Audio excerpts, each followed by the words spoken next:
할렐루야. 앞뒤 옆으로 같이 인사합니다. 주님은 여전히 당신을 기대하십니다.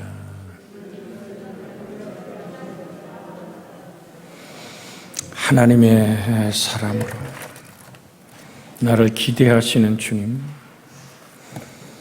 우린 오늘 저번 주까지 나눌 때에 청지기는 봉사자이다 라는 주제에서 베드로전서 4장에 있는 말씀 가지고 같이 은혜 나눴었죠.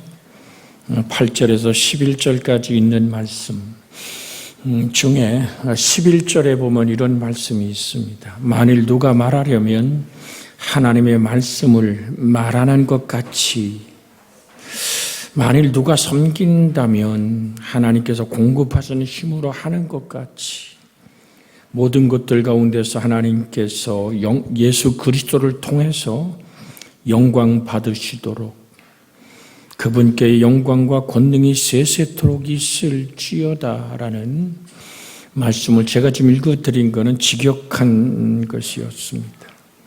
만일 누가 말하려면 사람에 대한 의무뿐 아니라 하나님께 대한 의무에 대해서 지금 말씀하고 계시는 거거든요. 하나님의 말씀들을 누가 말하면 하나님의 말씀을 이라고 얘기하지만 원어에서는 말씀들을 말하는 것 같이 함으로써 하나님께서 하나님의 영광을 그 누구도 탈취하지 못하도록 하고 있다는 거죠. 내가 공급하는 하나님의 힘으로 지금 말하고 있습니다. 내가 만들어내거나 내가 스스로 꾸며낸 이야기들이 아닙니다. 라는 주제를 지금 말씀하고 있는 거거든요. 그래서 오늘 항상 기억하십시오. 청지기는 하나님의 영광을 시루라기 하나라도 훔쳐먹어서는 안 됩니다. 내 것을 삼으면 안 돼요. 나의 나된 것이 하나님의 은혜임을, 내가 다른 사도보다 더 많이 수고했지만 내가 아닙니다. 오직 나와 함께 하신 하나님의 은혜임을 잊어서는 안 될 줄로 믿습니다. 하나님의 말씀을 섬기고 있다는 것을 우리는 알아야 합니다. 즉 무슨 얘기냐면 하나님의 말씀들을 말하는 것 같이란 얘기는 내가 섬기는 것이 살아계신 창조자의 말씀, 그것이 육신이 되어 우리 가운데 거하시니 아버지의 독생자의 영광의 은혜와 진리가 충만하더라. 그래서 우리가 사역하는 모든 일에서 자신의 말이 아니라 하나님의 말씀을 내가 따라서 걸어가고 있습니다. 자, 여러분이 아주 이해하기 쉬운 얘기라면 오른뺨을 때리면 이쪽은 전혀 왼뺨을 돌려줄 생각이 없는가 봐. 속옷을 갖고자 하면 겉옷까지 내어주라 그랬잖아요. 자, 그렇게 살아내는 삶, 그것은 뭘 얘기하는 겁니까? 말씀을 섬기는 거죠. 자, 섬긴다라는 그 한 단어 안에서 나타나는 뜻이 뭐냐면 이 섬김이라는 것은 나는 거기서 밥을 먹습니다라는 얘기. 우리가 직장 생활하면서 일터에서 고달프고 때로는 힘들고 내 마음이 뒤틀어져도 때려치고 나오지 못하는 이유가 뭡니까? 내가 거기서 밥을 먹기 때문이잖아요. 내 자녀들이 또한 나의 가족 전체가 거기서 내가 부양해야 되는 일터가 있기 때문에 그냥 그대로 거기 있지 않습니까? 자, 여기 뿌리를 얘기하는 거예요. 정말 내가 하나님의 일꾼이냐? 너의 생명의 뿌리는 하나님을 섬기는 것이다. 하나님을 섬김의 구체적인 일이 뭐냐? 하나님의 말씀이 그렇다면 단순하게 순종하고 따라가는 겁니다. 내 몸에 들고 안 드는 문제가 아니에요. 그래서 제가 여러분에게 늘 들려드립니다마는 사람의 제일된 목적이 무엇입니까? 라고 웨스트민스터 요리 문답 제일 첫 번째 질문이거든요. 사람의 제일 된 목적이 무엇입니까? 라고 물을 때 답은 이런 겁니다. 사람이 제일 된 목적은 하나님을 영화롭게 하고 하나님으로 말미암아 영원토록 즐거워하는 것입니다. 너희의 기쁨의 뿌리가 하나님으로 말미암아 영원히 즐거워하는 것. 그래서 누가 말하려면 하나님의 말씀을 말하는 것 같이 하라는 얘기는 무슨 얘기냐 하면 하나님의 말씀을 섬기는 것. 섬긴다는 게 뭐라 그랬어요? 나는 거기서 밥을 먹는다는 얘기거든요. 그래서 오늘도 같이 나눴습니다마는 마귀가 자기한테 절하면 천하 만국의 영광을 준다 그럴 때 주님은 뭐라고 대답하셨죠? 사단아 물러가라. 다만 주 너희 하나님께 경배하고 그를 섬기라 하였느니라.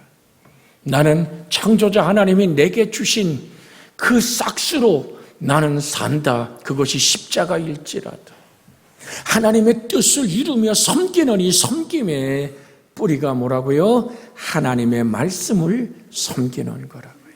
그래서 성경을 읽어 내려갈 때 우리가 하나님의 얼굴을 배웁듯이 그렇게 성경 말씀의 권위를 인정하고 그 말씀 앞에 나를 내어놓고 그 말씀을 살아내지 못할 때 안타까우며 성령님 도와주시옵소서라. 아버지를 의지하여 간구해야 될 줄로 믿습니다. 그래서 그들은 하나님이 가르쳐 주신 진리만을 선포하는 거죠. 하나님의 말씀이 이렇습니다 할 때 그것을 따라가는 거지 그것을 변경해서는 안 되는 거예요. 에레미야서에 가장 많이 나오는 얘기가 뭡니까? 거짓 선지자들은 자기 생각을 가지고 하나님 말씀을 변경하는 거거든요. 자, 데살로니가 전서 2장 13절에 있는 말씀을 한번 같이 보겠습니다. 데살로니가 전서 2장 13절입니다. 같이 한 목소리로 읽습니다. 이러므로 우리가 하나님께 끊임없이 감사함은 너희가 우리에게 들은 바 하나님의 말씀을 받았을 때에 사람의 말로 받지 아니하고 하나님의 말씀으로 받음이니 진실로 그러하도다. 이 말씀이 또한 너희 믿는 자 가운데서 역사하느니라. 자, 가장 저에게 어렵고 힘든 일이 무엇입니까? 라고 물으면 저는 서슴없이 대답하는 것이 설교입니다 라는 겁니다. 20살에 목회를 시작해서 43년째 강단에서 설교를 하고 있으면서 이 설교가 어려운 힘든 이유가 뭔지 아십니까? 하나님의 말씀을 선포해야 되는 것 때문입니다. 하나님의 살아서 역사하실 수 있는 살아계신 하나님의 말씀이 여러분을 만나야 되기 때문에 제가 가지고 있는 학문들, 어제도 밤늦게 읽었던 책 이야기가 아니라 하나님, 살아계신 하나님의 말씀이 우리를 만나 주셔야만 되기에 계속 묵상하고 기도하는 것. 하나님, 주의 살아계신 말씀이 만나서 역사하여 주시옵소서. 그것이 여러분과 저의 고백이 되어야 될 줄로 믿습니다. 한 가지를 더 말씀드리고 다음 단계로 넘어가는 것은요. 자, 말씀을 너희로 억지로 우리를 가자 그러면 어떡하라고요? 심리를 같이 가라. 그래서 말로 하는 설교보다 삶으로 살아내는 말씀이 더 힘이 있고 능력이 있는 거거든요. 여러분의 자녀들이 여러분의 인생의 삶을 지켜보고 있어요. 그죠? 우리 엄마가 왜 저렇게 힘들게 살아갈까? 아이들이 여러 가지 이제 철이 들면요. 정말 때로는 우리 아빠는 우리 엄마한테 저러면 안 돼. 말은 못하지만 마음속으로 부딪힐 때가 있어. 그런데 어떻게 저렇게 살아갈까 할 때 억지로 우리를 같이 심리를 같이 가는. 아하, 내 어머니의 마음속에 예수님의 말씀을 살아내는 삶이 있었구나.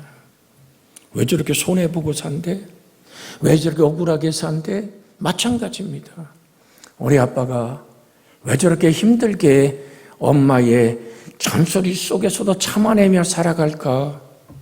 여러분, 그래서 제가 언젠간 드렸습니다마는 우리의 장례식의 영정사진 앞에서 우리 아버지는, 우리 엄마는 하나님을 사랑했던 사람이라고, 하나님의 말씀을 살아낸 삶을 살았다고 말할 수 있는 여러분과 제가 되어지기를 주 예수의 이름으로 축복해 드립니다.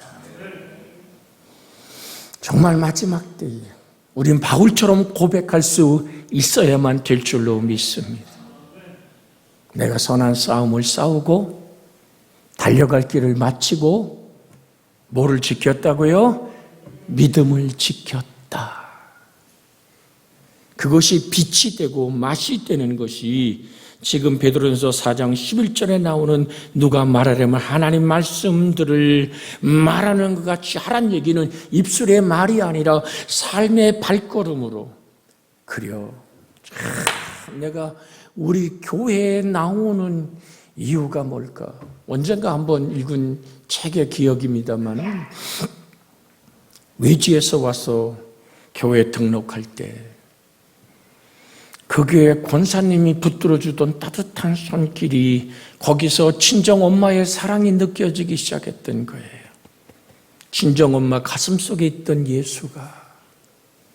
그래서 어떤 일이 있어도 내가 이 교회 공동체에 함께 하리라. 따뜻함. 자, 그러면서 이제 두 번째로 누가 봉사하려면, 만일 누가 섬긴다면 이런 얘기입니다. 가르치는 직분도 포함한 봉사하는 직분은 너무나 많아 일일이 다 열거할 수 없기에 하나로 요약해서 말하는 겁니다. 하나님의 공급하시는 힘으로 하는 것 같이 하라.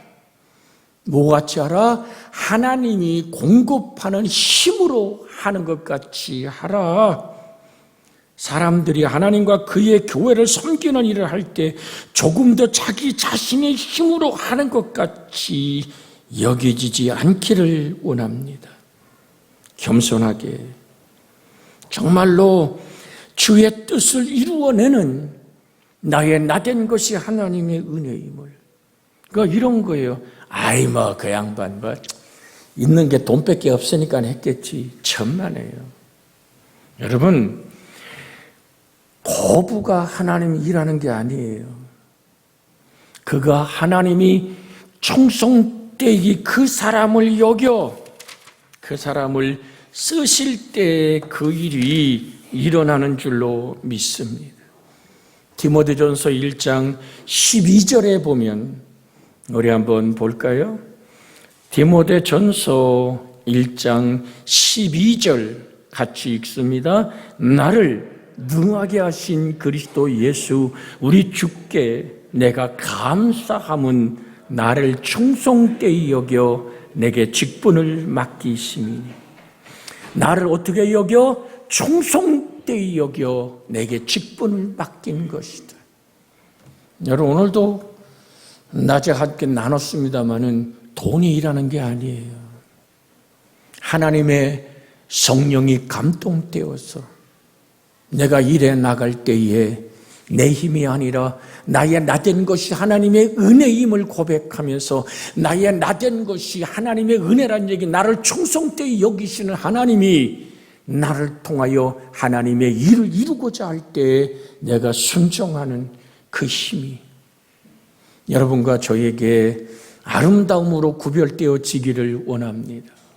받은 달란트가 있죠. 남이 갖지 못한 또 다른 나만의 할 수 있는 일들이 있어요. 맞아요. 그런데 그것이 주님의 기름 부으심 안에서 이루어져야 그게 하나님이 기뻐하시는 봉사가 되는 거죠. 하나님을 섬김이 되는 거죠. 하나님, 오늘 나를 쓰시기를 원하십니까? 하나님, 이곳에 내가 가진 것들 중에서 일을 이루시기를 원하십니까? 하나님이 그때 오늘 순종하는 모습으로 아름다운 일들을 이루어 나가는 거죠. 그래서 언젠가 우리가 재직 수련회 할 때 와서 강사가 얘기했던 것을 기억합니다. 저 경주에 아름다운 그 당시에 최고의 예배당을 지었죠. 그 교회의 장로님이 그 건축에 80% 인상을 부담했다 그러죠. 100억이 넘는 예배당을 지을 때 그렇게 온 자기 재물을 들여서 성전을 다 완공하고 모두가 참 이제 헌당 예배를 드릴 때 헌당 예배를 드리고 나서 오늘 그 장로님이 질병으로 쓰러졌어요. 그런데 대한민국 병원에서 외국의 병원에서 치료되지 못합니다. 그래서 마지막 담임 목사는 부목사들에게 강단을 맡기고 그 장로님과 함께 미국으로 정말 치료받는 그 자리로 수없이 다녀보았지만 이제는 더 이상 길이 없어서 기도원에 들어가 40일을 목사도 그 오늘 병들은 오늘 장로도 기도하기 시작했다 그러잖아요. 하나님 아버지를 향해서 도대체 하나님만이 그러니까 생명을 거둬가는 것도 아니고 그 질병 속에 몸부림치며 기도할 때 마지막 똑같이 그 장로님과 그 목사님에게 환상을 보였다 그럽니다. 무엇을 보여줬냐면 마지막 성전을 완공하고 수많은 사람들이 성전에서 물밀어 나올 때 그 장로님이 그 성전을 쳐다서 참 좋다. 자기가 지은 성전에 대한 만족함으로 참 기쁘다, 좋다라고 만족해야 할 때 그 모습